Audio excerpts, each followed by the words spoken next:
है पूरे भारत देश में, एक तरफ से भेदभाव को या समाज को तोड़ने का काम कर रहा है, लोगों का कहना ऐसा है। तो आज हमने सोशल मीडिया पर एक ऐसा कमेंट पढ़ा था, उसी पर सवाल हमने शुरुआत करना चाहते हैं। सर, आज हमने सोशल मीडिया पर कमेंट देखे थे कि EWS दवा का काम किया, UGC जहर का काम क्यों कर रही है? कहाँ दवा काम किया? किसने मांगा EWS? आपने कहीं देखा कि मांग की गई EWS की? क्यों दिया गया भाई? आप बताइए, कहीं आपको मिला कि EWS जरूरी है, दे दिया जाए हमको? ये सब खाली भ्रांतियाँ फैलाई जाती है EWS दे करके। और UGC जो आप कह रहे हैं ना, हमने UGC कब मांगा था? हमने तो UCC से बात की थी। ये तो वही हुआ कि पाकिस्तान से लाना था, कौन था, सरजीत को ले आए किसी और को। किसी और को नाम बता सकते हैं? अरे नाम तो आप लोग जानते ही हैं, किसी और को लेके आए थे। UGC जो आया है, नई गाइडलाइन आई है, ये बिल्कुल सही नहीं है। बताइए कहाँ भेदभाव हो रहा है?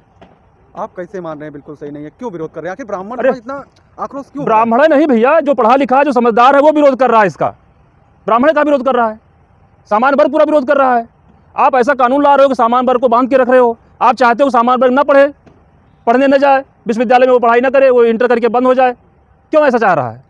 उसमें पढ़ाई की बात नहीं, इसमें शोषणकर्ता की बात लिखी। अरे शोषण, आप समझ रहे हैं शोषण क्या होता है, किस तरह? अच्छा आप बताइए, जो शोषण और भेदभाव की बात आप कर रहे हैं कैमरा लगा के, हमको ये बताइए, जब नारे दिए गए थे कि तिलक तराजू और तलवार इनको मारो जूता चार, तब भेदभाव नहीं हुआ था? बताइए, किसी के साथ भेदभाव हुआ नहीं हुआ? तब सरकार कहाँ चली गई? सरकार के नुमाइंदे कहाँ चले गए? वही सरकार जो ये नारा लगवाई थी, वही सरकार बोली सोशल इंजीनियरिंग के तौर पर हमने ब्राह्मणों का वोट पाया, 2007 में सरकार बनाई। आप जिसके ऊपर आरोप लगा रहे हैं, किसके ऊपर आरोप लगा रहे हैं? जो सही है वो कह रहे हैं, मंच से बोली थी वो कि तिलक तराजू और तलवार इनको मारो जूता चार, तो हमारे साथ भेदभाव नहीं हुआ था? वही ब्राह्मण उनकी मिलकर सरकार भी बनाए थे। ये सही बात आप कह रहे हो। बिना ब्राह्मण के चल नहीं सकता है, बिना सवर्ण के कोई सरकार नहीं बना सकता। यही मैं आपको बताना चाहता था और यही आप स्वयं कह रहे हो, ये मैं कहलवाना चाहता था। मायावती जी भी सुन रही होंगी, ठीक है? सवर्ण, बिना सवर्ण के देश नहीं चल सकता है। लेकिन आज के तौर पर जो UGC लागू हुआ, इसमें कहीं लग रहा है लोगों को बता रहे हैं कि सवर्णों की जरूरत नहीं है, उनको ST SC और OBC की जरूरत है। जो कह देना ये बात, उनको ये बात कहना चाहिए, सवर्ण की जरूरत नहीं है, तो हम सवर्णों को अपना रास्ता ढूंढ लेंगे, निर्दल प्रत्याशी उतारेंगे हम और निर्दल जीत के दिखा देंगे, सरकार बना के दिखा देंगे। कोई भी पार्टी जो है सवर्ण का अगर साथ नहीं देगी, UGC की बात नहीं करेगी, इसको हटाने की बात नहीं करेगी, इस बिल को समाप्त करने की बात नहीं करेगी, हम निर्दल प्रत्याशी उतारेंगे। किसी दल से प्रत्याशी जरूरत नहीं है हमको, और ना जीत के दिखा दे। बताइए, ये सवर्णों की देन है जो सरकार बनती है।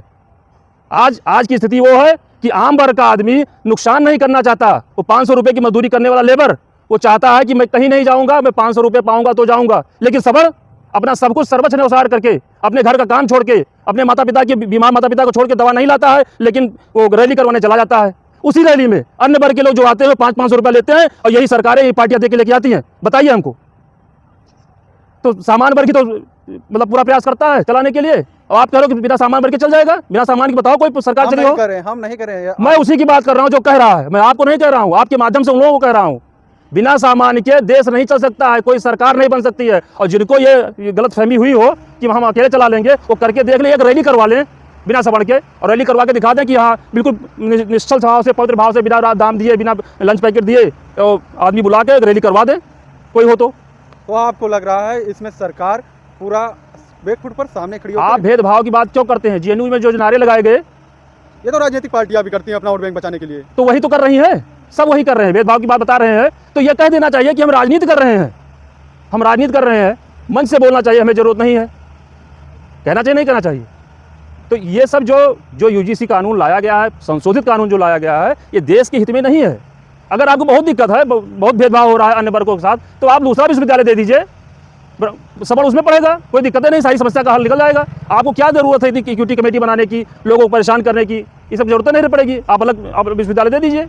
रही बात कमेटी की, कमेटी जब तैयार की जा रही थी, उसमें सदस्य थे जो आज गोंडा कैसरगंज से सांसद हैं, MP करण भूसर जी, और आज उनके छोटे भाई प्रतीक भूसर जो गोंडा सदर से विधायक हैं, वो इसका विरोध कर रहे हैं। करण भूसर उस समय जब कमेटी के सदस्य थे, तब उनको क्या लगा कि ये कानून सही बन रहा है? देखो, उनको क्या लगा ये मैं नहीं बता सकता हूँ, ना आप बता सकते हैं। उनको सही लगा होगा, संस्तुति दिए होंगे। एक भाई को गलत लगा होगा तो कहे होंगे गलत है, उसके बारे में तो हम कुछ कह नहीं सकते। व्यक्ति के अंदर क्या है ये तो पता नहीं है। जब आदमी कोई कानून बना के बाहर लेके आता है तो लोग अपना उसका समीक्षा करते हैं। तो वो क्या किए, और एक अकेले करण भूषण तो रहे नहीं होंगे, और भी लोग रहे होंगे।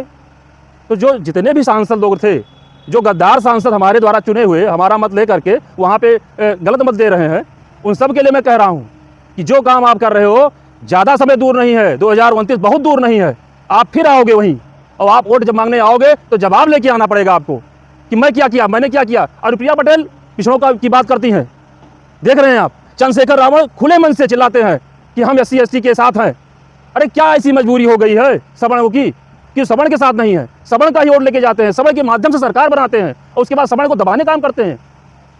क्या भारत में अलीगढ़ मुस्लिम विश्वविद्यालय है कि नहीं है? आप बताइए, है कि नहीं है? विश्वविद्यालय है। अलीगढ़ मुस्लिम विश्वविद्यालय है, जामिया इस्लामिया है भारत में। यहाँ भी UGC का बदला हुआ कानून लागू होगा? आप बताएं।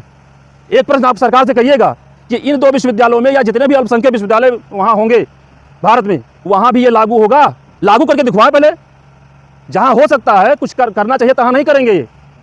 तो आपको लग रहा है UGC कानून बस केवल कागजी तौर पर रहेगा, जमीन पर नहीं उतरेगा? अरे जमीन पे कहीं नहीं उतरेगा, SC ST जमीन पे उतरा नहीं है, जमीन पे उतरा है। देख रहे हो, सरकार भी अपना आंकड़ा सरकार ही देती है कि इतने जो FIR थे फर्जी पाए गए SC ST में, इतने में सजा हुई, इतने बाइज्जत बरी हुए। सरकार ही आंकड़ा जो देती है, सरकार ही देती है ना, या जो एजेंसियाँ होती है वो देती हैं। उसके बाद आप देख रहे हो कि SC ST का पूर्ण रूप से दुरुपयोग हो रहा है। खाली आरोप लगा के धन उगाही का काम किया जाता है, आरोप लगा के रंजिशों को निपटाया जाता है उसमें। अभी विष्णु तिवारी की बात हुई ललितपुर में, 20 वर्ष अंदर जेल में रहा, बाहर आया तो उसकी जवानी चली गई। जवानी जिसका जेल में गुजर जाएगा वो बाहर आके क्या करेगा? ऐसे तमाम लोग होंगे जो गलत तरीके से फंसाए गए होंगे, बंद होंगे जेल में। उनका कोई पैरवी करने वाला है नहीं, माता पिता है नहीं, घर के लोग क्या करें? पैरवी करने में पैसा लगता है, कहाँ से लेके आवें? सब बंद पड़े हैं। आप विष्णु तिवारी की बात बता रहे हैं, इसी तरह के और भी समाज के लोग जो पिछड़े और दलित से आते हैं, उन्होंने 2 बात हमें बताई थी। हाँ बताइए। कि एक महाराष्ट्र की पल्लवी तड़वी जो थी, डॉक्टर की तैयारी कर रही थी महाराष्ट्र कॉलेज में, उनके साथ भेदभाव हुआ और वो सुसाइड कर ली। उन्होंने सुसाइड नोट में ऐसा कुछ दर्शाया जिससे उनकी माँ सुप्रीम कोर्ट में गई और याचिका लगाई। उसी के तहत यह कानून बना है कुछ? नहीं, इसको उसके तहत नहीं बना है। ये सरकार की अगली रणनीति है, भारत सरकार की अगली रणनीति है। देखिए 3 बार मोदी जी प्रधानमंत्री हुए, तीनों बार नया एजेंडा लेके आए। ठीक, पहली बार कांग्रेस का विरोध करके आए, कांग्रेस से लोग परेशान थे इसलिए BJP सरकार आ गई। दूसरी बार ये काशी बनारस वाला मामला था कुछ, ऐसे नए मामले लेके आए। अब वो लगता होगा मोदी जी को अब नया मामला क्या है, क्या हम परोसेंगे, तो इन्होंने नया मामला शुरू कर दिया। भाई जब SC ST है यहाँ पे और लागू हो रहा है और उसका दुरुपयोग साफ साफ दिख रहा है, तो फिर क्या जरूरत है कि जहाँ बच्चे आपस में बैठते हैं, बैठ के पढ़ाई करते हैं, शिक्षा ग्रहण कर रहे हैं, जहाँ से एक बौद्धिक बल निकलता है, देश को एक दिशा देता है, वहाँ ऐसी कुटिल राजनीति करने की क्या जरूरत है?